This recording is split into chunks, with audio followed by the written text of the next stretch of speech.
안녕하세요. 이상튜브입니다.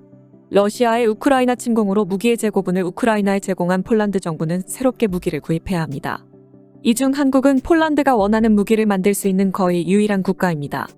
무엇보다 폴란드는 2020년에 미국과 미군 주둔 협정을 맺으면서 미군의 주둔비를 거의 모두 부담하며 미군을 폴란드에 주둔시키는 것에 성공했습니다. 그래서 폴란드가 원하는 무기는 미국산 무기와의 호환이며 그중 한국은 미군의 주둔 역사가 오래되어 한국산 무기는 미국산 무기와 호환이 잘 된다는 것입니다. 이러한 배경으로 폴란드는 한국의 전반적인 무기 개발 능력을 살펴보기 위해 폴란드군 관계자들이 자주 방한하고 있으며 특히 부하슈차크 폴란드 국방부 장관이 지난달 31일에 경남 서천의 한국항공우주 산업공장을 방문해 FA-50 48대 구매 의사를 타진했고 이러한 소식은 폴란드에도 보도되어 많은 찬성과 반대에 대한 기사가 쏟아졌습니다. 이 중 6월 11일에 폴란드 방위산업 전문 매체인 디펜스24는 폴란드를 위한 한국의 FA-50 찬성과 반대라는 분석 기사를 내보냈고 이 기사가 폴란드 내 FA-50 도입 찬반 상황을 잘 정리하고 있어 소개해드리겠습니다. 우선 기사의 전문을 살펴보겠습니다. 폴란드가 한국의 FA-50 경전투기 구매 가능성에 대한 정보는 폴란드 내에서 많은 논란을 일으켰고 무엇보다도 이 아이디어에 대한 비판이 있었습니다.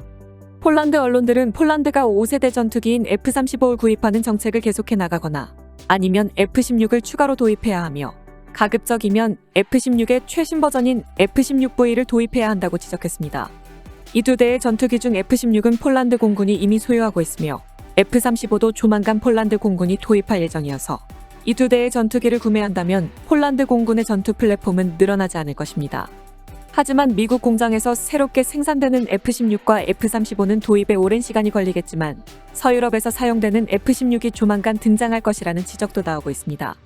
현재 F-16을 보유 중인 국가들 중에서 F-35A를 도입한 국가들 대부분은 F-16을 판매했으며 작년부터 F-35를 도입한 벨기에와 덴마크의 F-16은 향후 몇 년 안에 중고 전투기 시장에 나올 것입니다. 그러나 벨기에와 덴마크의 F-16에 대한 구입 가능성은 이미 2016년에 폴란드 국방부에서 조사했으며 벨기에와 덴마크가 보유 중인 F-16은 재정적으로 수익성이 없는 것으로 파악되었습니다. 유럽에서 중고 F-16을 구매하려는 또 다른 국가는 루마니아입니다. 루마니아는 포르투갈이 보유했던 F-16을 여러 대 구매했으며 이젠 노르웨이에서 서비스를 중단한 F-16을 다시 구매하려고 합니다. 현재 미국은 F-35 프로그램이 지연되자 F-16을 업그레이드하여 동체의 수명을 연장시켜 도입하고 있으며 따라서 현재 미국에서 양호한 상태의 중고 F-16CD를 구매하는 것은 불가능합니다. 따라서 폴란드 공군이 즉시 사용할 수 있는 서방의 항공기는 잠재적으로 유로파이터 타이푼과 그리펜 C 버전 및 나팔일 수 있지만 이런 전투기를 위해 별도의 기반 시설을 만들고 직원을 교육해야 하므로 전투기의 빠른 배치에는 도움이 되지 않습니다. 하지만 한국항공우주산업과 로키드 마틴이 공동으로 개발한 FA-50은 이와 유사한 인프라 요구사항을 갖추고 있습니다. 러시아와의 전쟁 가능성이 존재하는 상황에서 당장 전장에 나갈 수 있는 전투기는 어느 정도 존재할까요? 현재 한국 공군은 60대의 FA-50을 보유하고 있으며 T-50 계열의 항공기는 200여 대 넘게 운용하고 있습니다. 즉 한국 공군은 T-50 골든이글 훈련기를 FA-50으로 전면 교체할 계획이 있었음에도 불구하고 어떠한 이유로 인해 취소되었음을 의미합니다. T-50 골든이글 훈련기를 FA-50으로 교체하기에는 T-50이 경전투기로서의 잠재성이 너무 적습니다.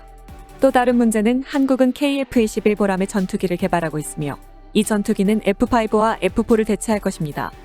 한국은 KF-21을 개발하기 위해 많은 자금을 투자하고 있으며 최대 200대 정도가 생산될 것입니다.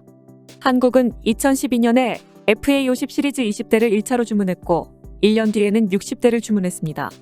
FA-50은 T-50을 개조해 만든 경전투기로 FA-50 60대를 구입하는 데 드는 비용은 10억 달러에 불과했습니다. 그래서 FA-50은 의심할 여지 없이 저렴한 가격을 가진 기체인 것은 확실하며 또한 수출에도 성공했습니다.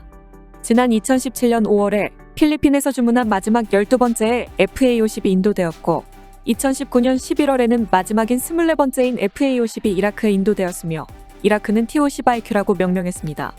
보시다시피 한국의 FA-50은 두 나라에서 선택되었습니다. 한국의 FA-50을 개발한 이유는 F-5 타이거2를 퇴역시키고 동시에 국내 항공산업을 지원하면서 전투기를 저렴한 비용으로 유지하려는 시도로 볼 수 있습니다. 이라크는 F-16CD를 보유하고 있지만 운용비용이 너무 비싸기 때문에 운용비용이 저렴한 전투기를 원했습니다. 반면에 필리핀은 재정 여력이 매우 부족한 나라입니다. 필리핀은 지난 10년간 국방 예산이 20억 달러에서 40억 달러로 증가했으며 14만 명 이상의 군인이 있고 수많은 수요가 있습니다. 새로운 전투기를 필사적으로 찾고 있던 아르헨티나도 FA-50을 구매하려 했지만 영국의 반대로 FA-50을 구매하지 못했습니다. 크로아티아도 처음엔 FA-50에 관심을 보였지만 결국 나팔 전투기를 구매했습니다. FA-50은 매력적인 가성비와 가격으로 크로아티아를 유혹했지만 결국은 선택을 받지 못했습니다. 이 두 나라는 공군의 전투 핵심이 될 비행기를 찾고 있었습니다. 한국은 이제 FA-50에 관심을 보이는 말레이시아와 콜롬비아 및 전투기를 보유하지 않은 브루나이와 슬로바키아에 진출하려 하고 있습니다. 슬로바키아의 경우 FA-50을 F-16CD 블럭 70의 잠재적인 대체 전투기로 여기지만 오히려 폴란드의 경우는 M346 전술 훈련기를 보유하고 있어 의미가 없는 훈련 및 경전투기로 여기고 있습니다. 보시다시피 콜롬비아를 제외하고 FA-50은 잠재적인 적이 없는 곳이나 훈련 및 전투기로 제공되고 있습니다. FA-50은 F-16과 비교해 짧은 항속거리를 가지며 무기 탑재량에서도 뒤처지고 있습니다. FA-50은 7개의 포인트에 4.5톤, F-16은 7개의 포인트에 7.5톤 이상의 무기를 실을 수 있습니다.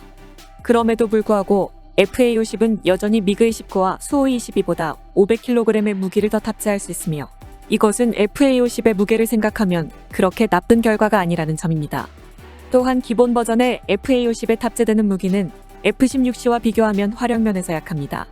205발을 공급하는 20mm 제네럴 다이나믹스사의 A-50 기관포와 하이드라 70 비유도 미사일 트레이, AIM-9 사이드와인더 단거리 공대공 미사일과 AGM-65 매버릭 정밀 공대공 미사일 외에도 지상 미사일과 제해담 세트를 포함하여 MK-82와 83을 탑재할 수 있으며 GPS 항법 및 12U-97 집속 폭탄을 사용할 수 있습니다.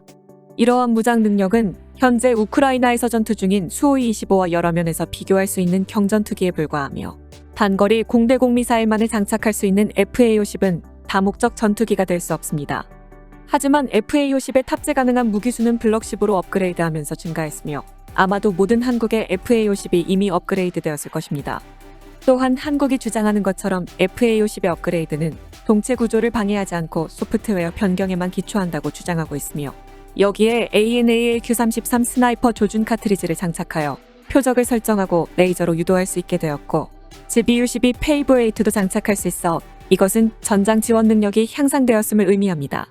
진정한 혁명은 FA-50 블록 20으로의 업그레이드입니다. FA-50은 AIM-120 암남 레이더 유도 미사일로 공중 목표물에 대응할 수 있도록 만들 계획이며 독일과 스웨덴이 공동 개발한 타우러스 KPD-350 공대지 순항 미사일과 노르웨이의 NSM 대함 미사일과도 통합할 예정입니다. 이러한 것들이 통합된다면 FA-50을 경전투기 또는 경량 다목적 전투기로 만들어줄 것입니다. 이러한 미사일의 통합과 함께 레이더도 한국이 개발한 A사 레이더로 교체할 계획입니다. 현재 FA-50 블럭 10에는 이스라엘 엘타사의 ELM-2032 레이더가 탑재되어 있습니다. ELM-2032 레이더와 한국이 개발 중인 A사 레이더는 현재 폴란드 F-16에 탑재된 ANAPG-68V9 레이더와 F-16에 장착된 기계식 레이더를 대체할 목적으로 개발한 A4급 레이더인 SABR보다 더 현대적인 레이더입니다. 이러한 레이더들은 기존의 F-16에서도 사용 가능하며 미래에는 폴란드의 항공기에도 탑재될 수도 있습니다. FA-50이 암남 미사일을 통합하고 현대적인 레이더를 탑재한다면 폴란드가 보유한 미그-29 전투기를 훨씬 능가할 것입니다. 그리고 FA-50이 폴란드에서 전투한다면 자체 레이더에 어느 정도 의존해야 하는지 폴란드의 F-35A 및 지상 시스템을 포함한 동맹국 항공기의 정보에 어느 정도 의존해야 하는지는 알려지지 않았습니다. 하지만 FA-50에는 이미 나토의 군사전술 교환 네트워크인 링크16이 탑재되어 있어 폴란드의 명령 시스템을 기반으로 한 전투가 가능할 것으로 보입니다. 또한 한국은 FA-50에 훨씬 더 무거운 레이더를 설치할 수 있다고 주장하며 이러한 맥락에서 앞서 언급한 SABR도 고려됩니다. FA-50은 잠재적으로 F-16과 동일한 레이더를 탑재할 수 있지만 문제는 비용이 얼마나 들 것인가입니다. 마지막으로 FA-50의 도입 비용은 3천만 달러로 추정되며 중형 전투기의 가격이 6천만 달러에서 9천만 달러인 점을 고려할 때 매우 저렴합니다. 운영 비용도 상대적으로 낮습니다. 데이터에 따르면 FA-50의 비행시간은 시간당 5,000달러입니다. 이것은 F-16을 사용하는 것보다 훨씬 저렴한 비용으로 정찰 업무를 완료하고 많은 훈련 비행도 수행할 수 있다는 이야기입니다. 그러나 FA-50을 도입하게 된다면 완전히 새로운 유형의 항공기 도입과 관련된 비용이 추가됩니다. 이것은 물류에 대한 추가적인 문제가 될 것이며 인프라와 예비 부품 및 직원 교육에 대한 비용도 지불해야 합니다. 그러나 무장은 F-16과 F-35와 거의 동일합니다. 훈련과 관련해서도 FA-50은 구소련제 전투기에 익숙했던 조종사들을 F-35 및 F-16에서 적응할 수 있도록 해줄 것입니다. 폴란드의 테스트 파일럿 중 한 명이 최근 디펜스24와의 인터뷰에서 말했듯이 구소련 전투기에서 서방의 전투기로 전환하는 것은 많은 문제를 야기시킵니다. 결과적으로 FA-50은 폴란드 조종사들이 서방의 전투기에 적응할 수 있도록 도와줄 것이며 동시에 특정 전투에서 가치 있는 역할을 할 것입니다. 이상이 기사의 전문이었습니다. 과거에 우리나라도 해외에서 전투기 도입을 놓고 찬반 논쟁을 여러 번 겪었지만 우리나라의 전투기가 해외에서 찬반 논쟁을 일으키고 있다는 것에 세상이 많이 변했다는 것을 느낍니다. 이상 마치겠습니다. 시청해주셔서 고맙습니다. 이상튜브였습니다.